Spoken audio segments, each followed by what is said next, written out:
I shall start today with a message from the mother for the new year of 1960.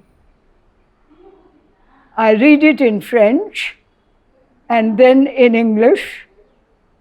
I know that we have got the recording in mother's voice, but I think there's no barring from anyone else reading it either.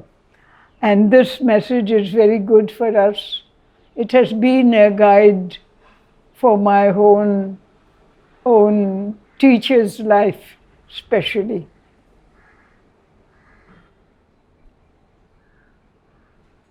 First in English, the message for 1960. To know is good. To live is better. To be, that is perfect. Connaître est bien. Vivre est mieux. Être, voilà la perfection.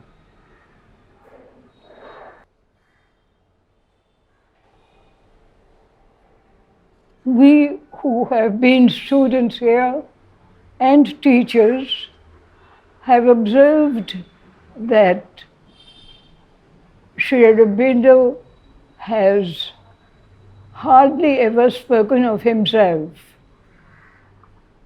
The mother told us once in the classroom, Je vous recommande son humilité exemplaire. I recommend to you his exemplary humility. Mother was translating the human cycle and the ideal of human unity, and she told us, you have noticed, he never says it is his experience. He is stating what was received so that we might ourselves learn by it. In our classes, we used to say, classrooms, we used to say that in the sonnets, he has revealed himself, his personal self. So here is his experience of the cosmic self within the personal self. He has entitled it, within inverted commas, I, me, that is.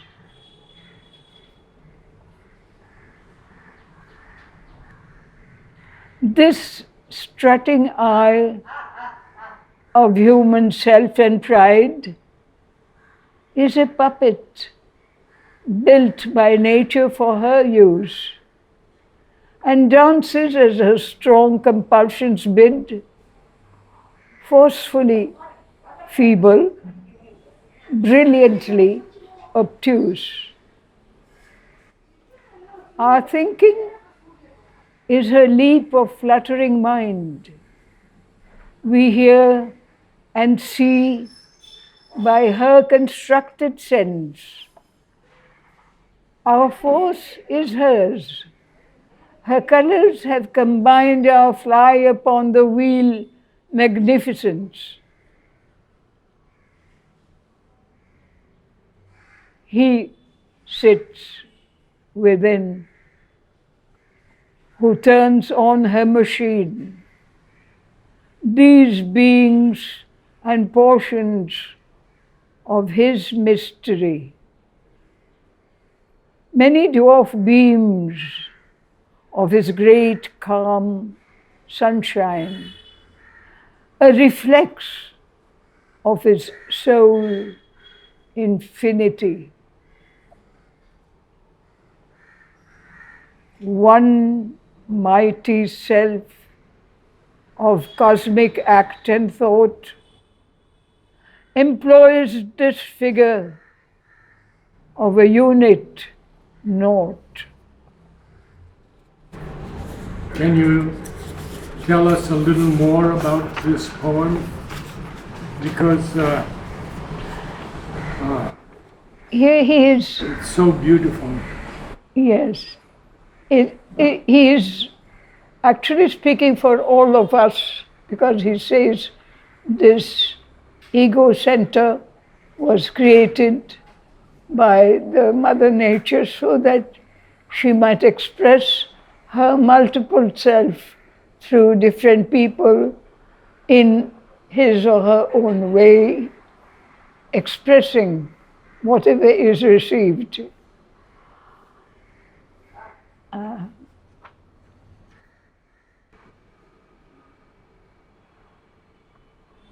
Now I have borne.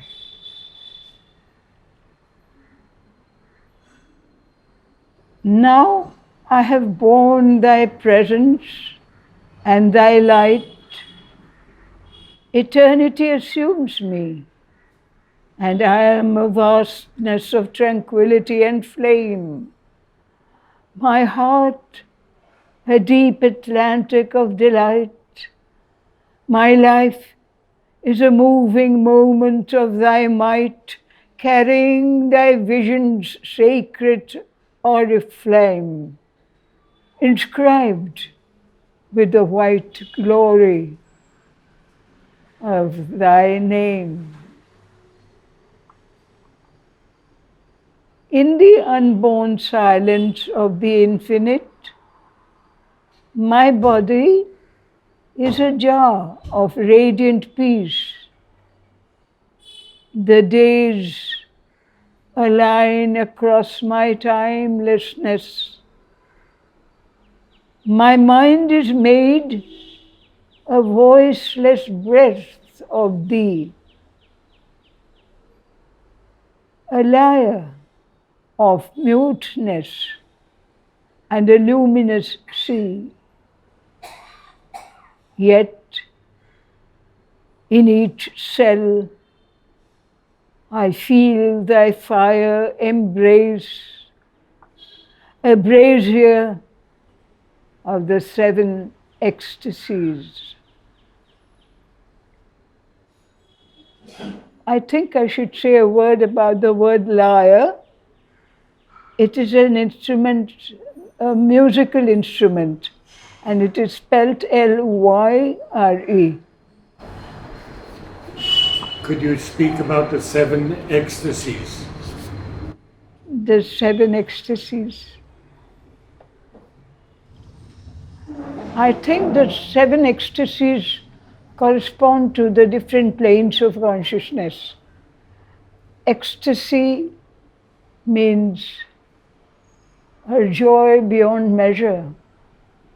So he feels the superconscious coming down through him at every plane of consciousness. Therefore, 7 ecstasies.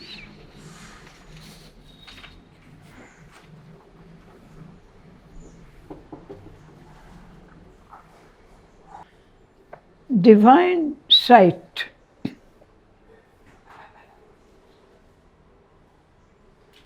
Each sight is now immortal with thy bliss. My soul, through the rapt eyes, has come to see. A veil is rent, and they no more can miss the miracle of thy world epiphany. Into an ecstasy of vision caught, each natural object is of thee a part, a rapture symbol from thy substance wrought, a poem shaped in beauty's living heart, a masterwork of color and design, a mighty sweetness borne on grandeur's wings.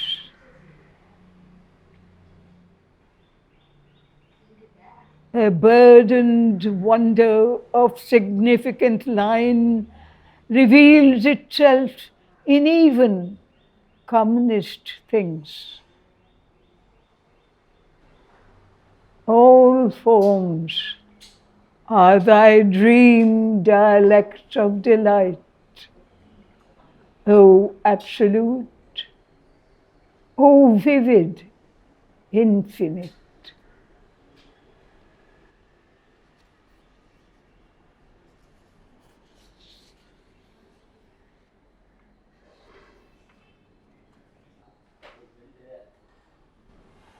This one, when I was studying, Sri Aurobindo showed me what had happened. You know, how the goddess looks at him.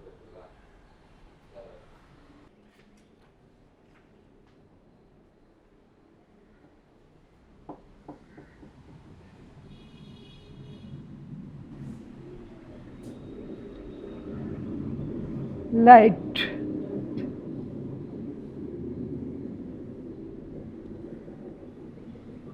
Light. Endless light. Darkness has room no more.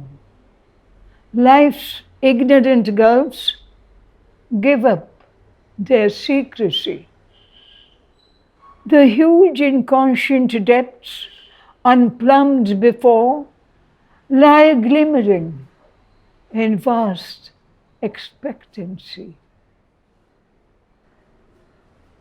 Light, timeless light, immutable and apart, the holy sealed mysterious doors unclose.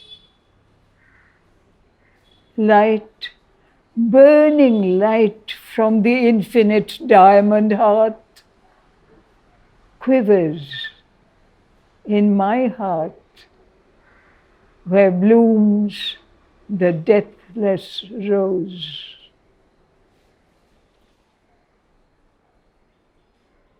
Light in its rapture, leaping through the nerves, light, brooding light, each smitten, passionate cell in a mute blaze of ecstasy preserves a living sense of the imperishable. I move in an ocean of stupendous light, joining my depths to his eternal height.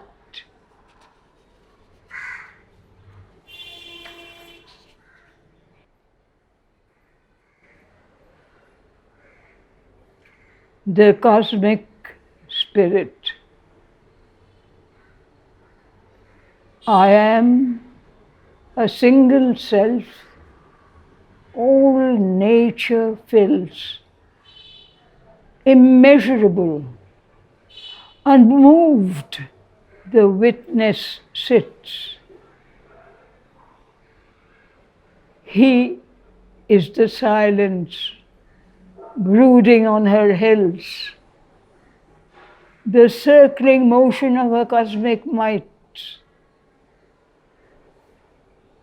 I have broken the limits of embodied mind and am no more the figure of a soul.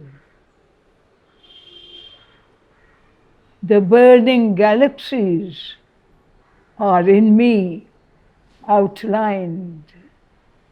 The universe is my stupendous whole. My life is the life of village and continent. I am Earth's agony and her throbs of bliss. I share all creatures' sorrow and content. and feel the passage of every stab and kiss. Impassive, I bear each act and thought and mood. Time traverses my hushed infinitude.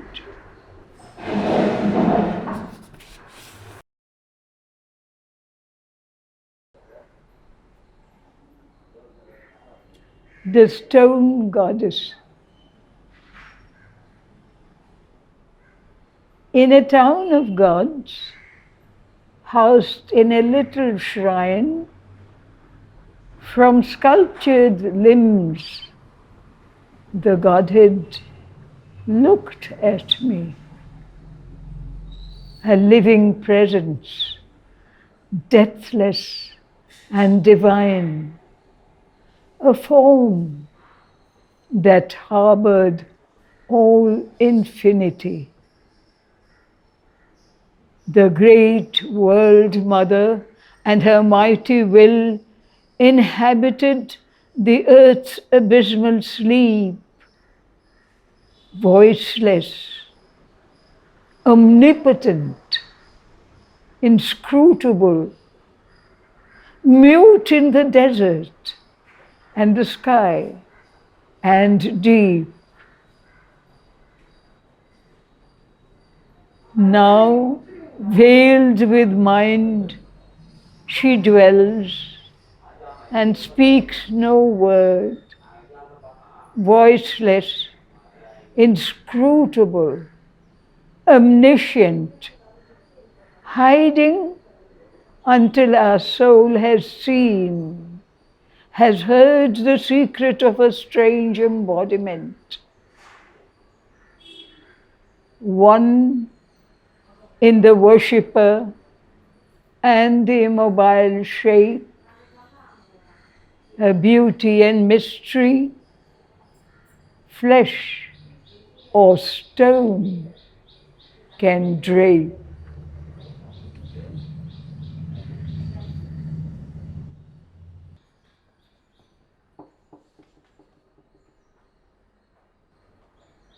The divine worker.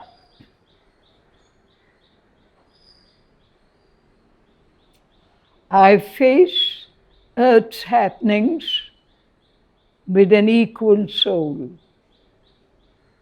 In all are heard thy steps, thy unseen feet tread destiny's pathways in my front.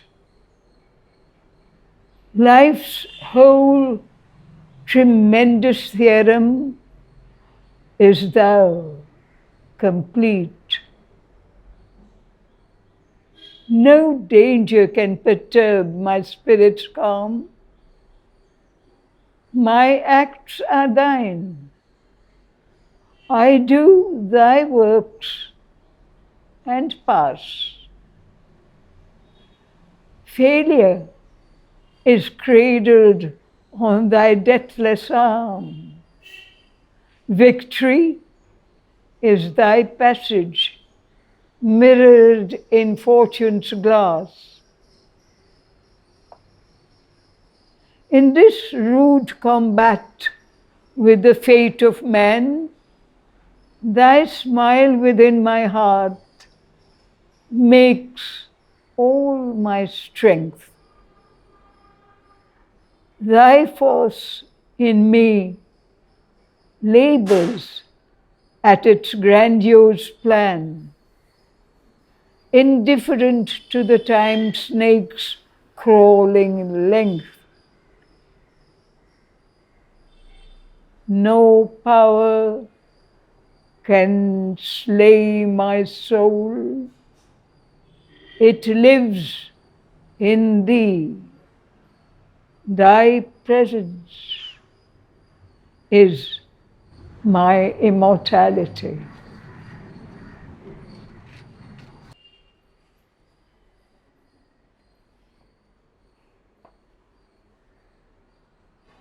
the ways of the spirit. Aroused from matter's sleep, when nature strove into the half-light of the embodied mind, she left not all imprisonment behind, but trailed an ever-lengthening chain, and the love of shadows and half-lusters went with her. In timid mood were shaped our instruments. Horizon and surface barriered thought and sense. Forbidden to look too high, too deep to peer.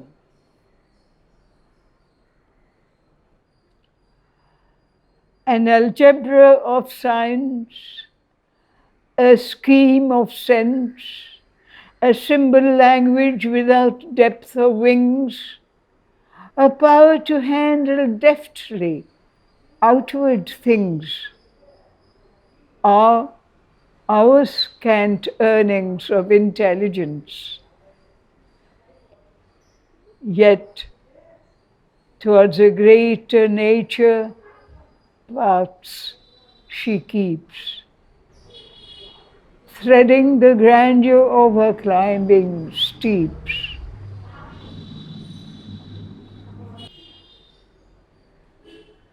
The hilltop temple.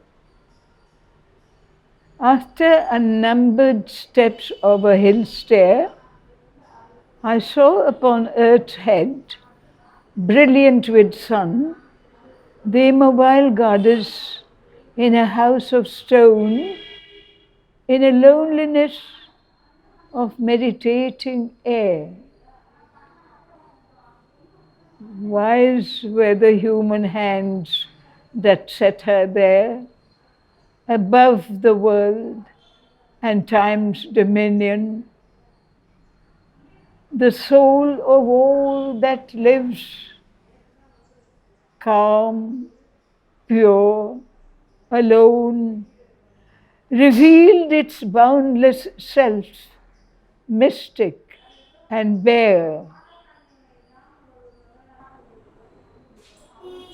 Our body is an epitome of some vast that masks its presence by our humanness. In us, the secret spirit can indite a page and summary of the infinite, a nodus of eternity expressed, live in an image and a sculptured face. In the hilltop temple, the divine sculpture is living, Yes. not live. Yes. But I had a question. Yes.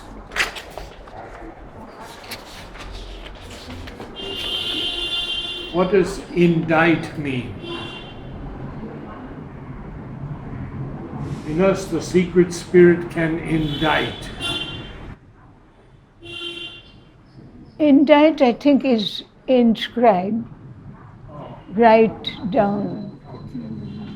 I think it is.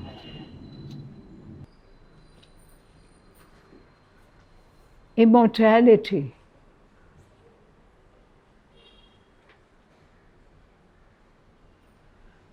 I have drunk deep of God's own liberty, from which an occult sovereignty derives. Hidden in an earthly garment that survives, I am the worldless being, vast and free. A moment stamped with that supremacy, has rescued me from cosmic hooks and gyves. Abolishing death and time, my nature lives in the deep heart of immortality. God's contract, signed with ignorance, is torn. Time has become the eternal's endless year. My soul's wide self of living infinite space outlines its body luminous and unborn behind the earth robe. Under the mask grows clear the mold of an imperishable face.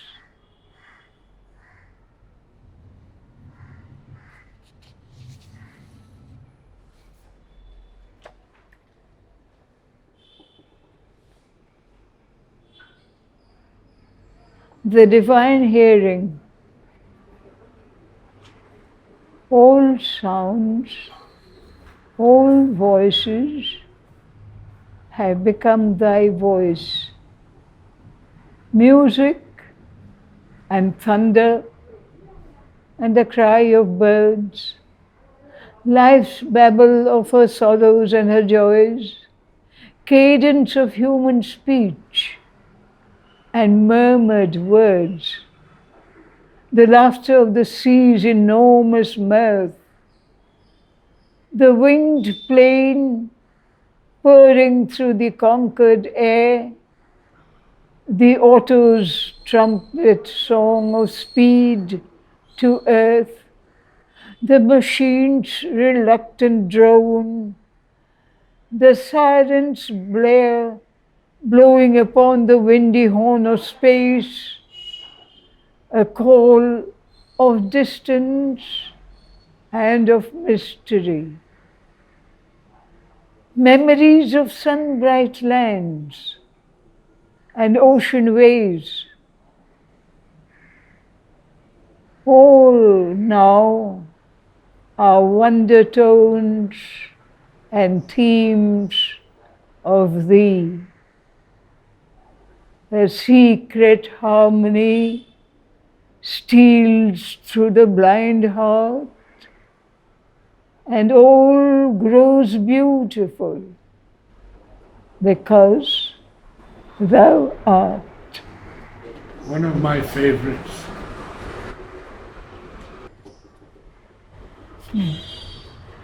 And all grows beautiful because thou art.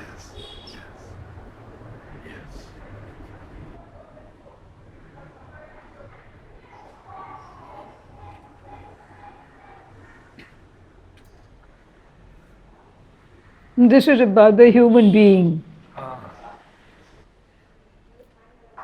Man, the despot of contraries.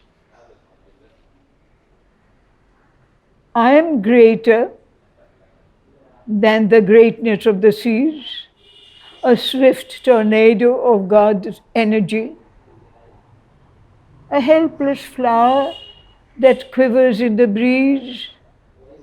I am weaker than the reed one breaks with ease. I harbor all the wisdom of the wise in my nature of stupendous ignorance. On a flame of righteousness I fix my eyes, while I wallow in sweet sin and join hell's dance. My mind is brilliant like a full-orbed moon.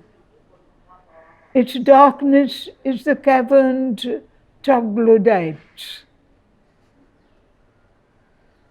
I gather long time's wealth and squander soon. I am an epitome of opposites. I, with life, death, sleep, surprise. I am a transience of the eternities.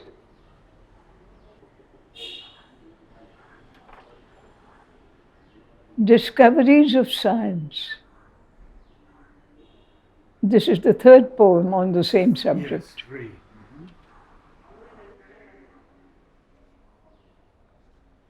Discoveries of science. Our science is an abstract, cold and brief that cuts in formulas the living whole. It has a brain and head, but not a soul. It sees all things in outward carved relief. But how, without its depths, can the world be known? The visible has its roots in the unseen, and each invisible hides what it can mean in a yet deeper, invisible, unshown. The objects that you probe are not their form.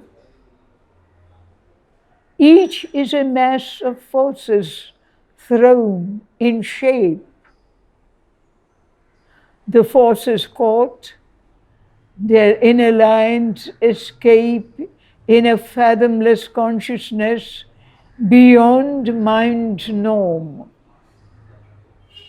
Probe it, and you shall meet a being still, infinite, nameless, mute, unknowable.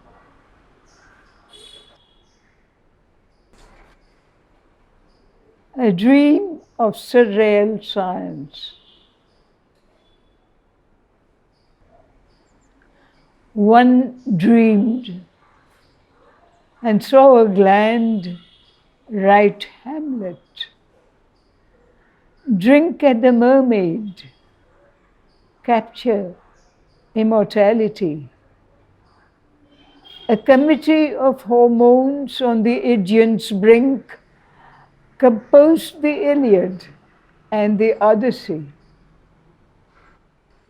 A thyroid meditating almost nude under the bow tree saw the eternal light, and rising from its mighty solitude, spoke of the wheel and eightfold path, all right. A brain, by a disordered stomach driven, thundered through Europe, conquered, ruled, and fell. From Saint Helena went, perhaps, to heaven. Thus wagged on the surreal world until a scientist played with atoms and blew out the universe before God had time to shout.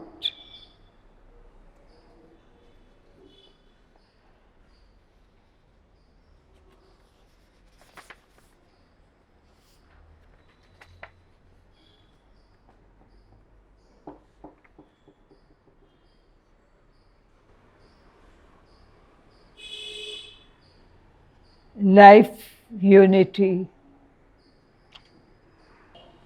I housed within my heart the life of things. All hearts athrob in the world I felt as mine.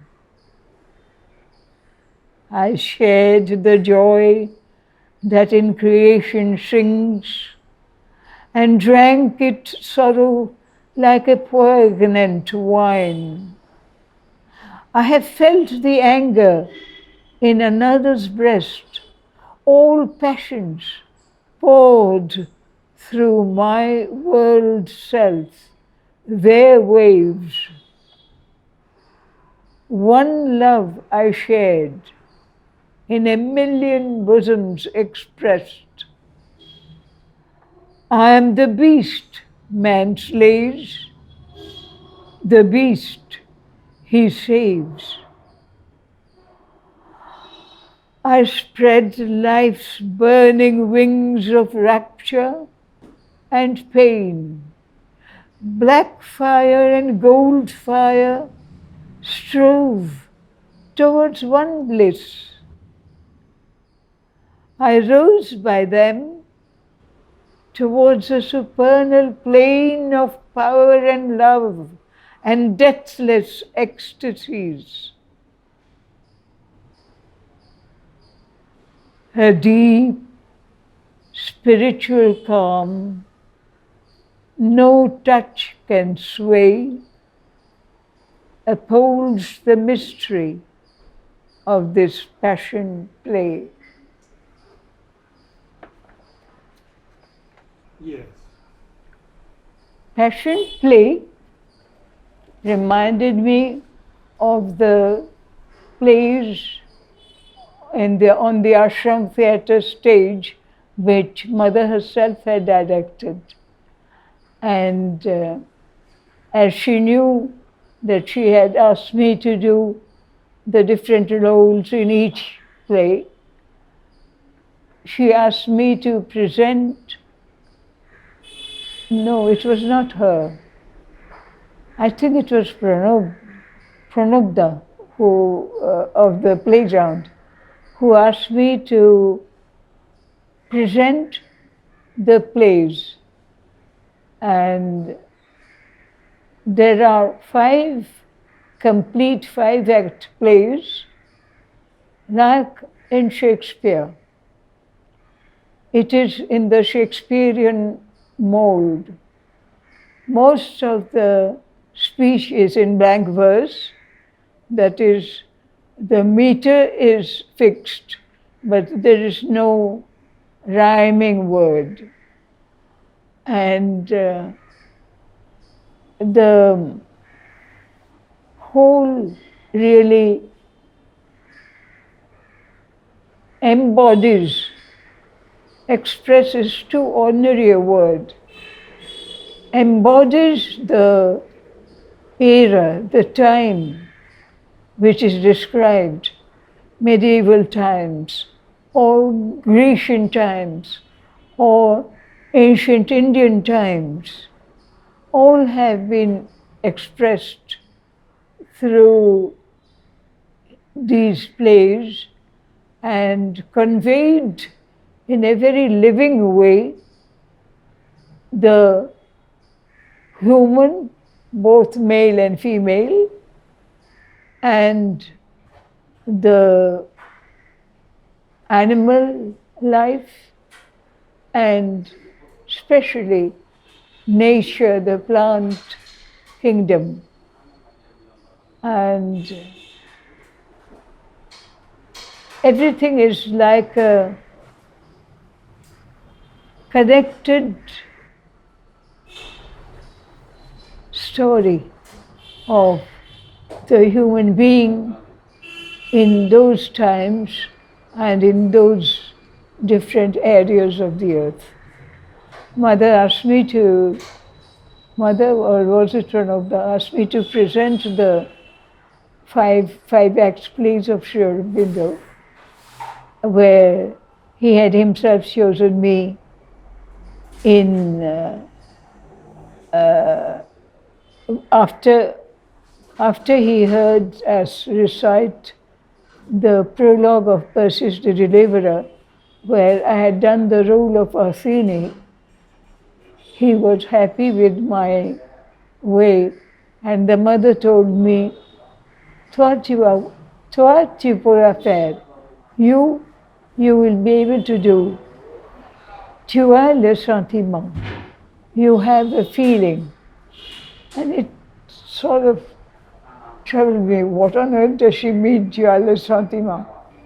Then I understood that in the role of Athene, who asks Poseidon, the lord of the sea, to bow down to her, starting error of waters rustling through the world, vast ocean, call thy ravenous waves back to thy feet. That's the beginning. And when she describes to Poseidon who will do the act on the earth, she says, Perseus, who is a demigod. And while describing Perseus, I let my imagination go beyond the thought to what I had studied in the legends of Greece and Rome about Perseus. And I think in the play also he speaks, Andromeda says, her sun god with winged sandals on his feet. He is winging through the space. And Mother's music, which she has named Perseus, when I heard it, I remembered all this suddenly. And I almost saw Perseus and the winged sandals going from above my head. That's why she said, toi tu pourras faire, tu as le sentiment. While saying the words at the same time, the mental and the aesthetic image came out at that time. Now I don't know what's happening.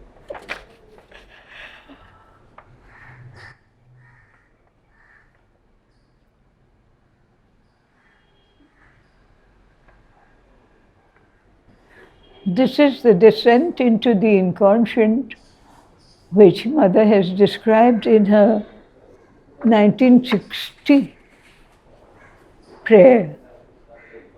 I read that one, isn't it? Oh, no, it is not 1960, it is 1959. At the very bottom of the inconscience, most hard and rigid and narrow and stifling, I struck upon an almighty spring that cast me up forthwith into a formless, limitless vast, vibrating with the seeds of a new world. The title reminded me of this. The title is Inconscient, the Inconscient.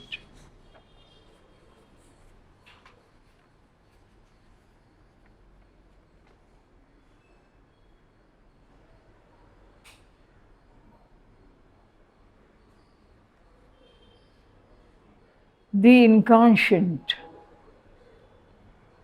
out of a seeming void and dark winged sleep of dim inconscient infinity, a power arose from the insentient deep, a flame whirl of magician energy.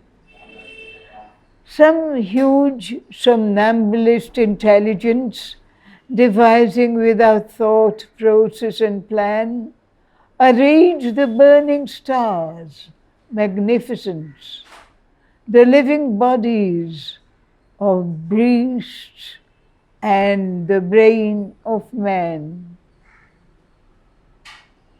what dark necessity or order chance became alive to know the cosmic whole? What magic of numbers, what mechanic dance developed consciousness, assumed a soul? The darkness was the omnipotent's abode, hood of omniscience, a blind mask of God. Once they put up my paintings in an exhibition downstairs where at that time they were teaching science, and it was called Zero Lab, laboratory. And someone said, why has she put up so many paintings? So I told mother, I have done as best as I could. And the person referred to the mother and said, Mother, what do you think of all these paintings that have been exhibited there? Mother said in French, très bien, very good. And to me she said, here in the house, I have an impression something will be done to your body. So I asked you to put all your paintings there. And it was true. That's why I'm very grateful. So at that time, one of the photographers put a few photographs of mine in one of the plays. So Sri Aurobindo took that opportunity to tell me, write down the names of all the 5-act plays which are complete. Versus the Deliverer, Vasavadatta, Vezes of Basora, Eric, and one I'm forgetting, I don't know. Eric, and there are 5 complete 5-act plays. So we had done all the 5. And Norman Dowsett had been our coach for quite some time. He had done a research on some of these plays, and especially on the name of Eric. So he told me, just as in India, all those who mounted the throne, all those who became kings were called Vikramaditya at one time in the 1st to 5th century AD. That's why we have Vikramaditya the first, Vikramaditya the second, and Vikramaditya the third, like that. During whose reign Kalidasa had lived. You know Kalidasa, the great poet, and all the children liked his story very much because at that time the king had a few courtiers who were exceptionally gifted. One of them could repeat exactly all the words on hearing once, and the other could repeat if he had heard it twice, and the third one could repeat if he had heard it thrice.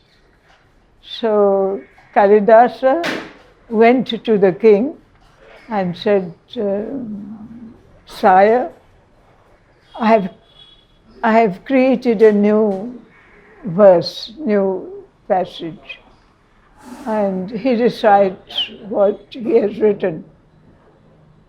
The king says, what is there so new about your work? See, my courtier knows it. And the one who could repeat on hearing once repeated. and then the other one, and then the third one. Kalidasa was a little perturbed. He came home and thought things over. Then he said again, after a few days, he went back to the court. He said, Sire, I have created a new song. Very good, recite it. Kalidasa recited the first line and stopped and said, Lord, if your people know the verse, let them give the second line. And so naturally they were caught, and Kalidasa was made the court poet.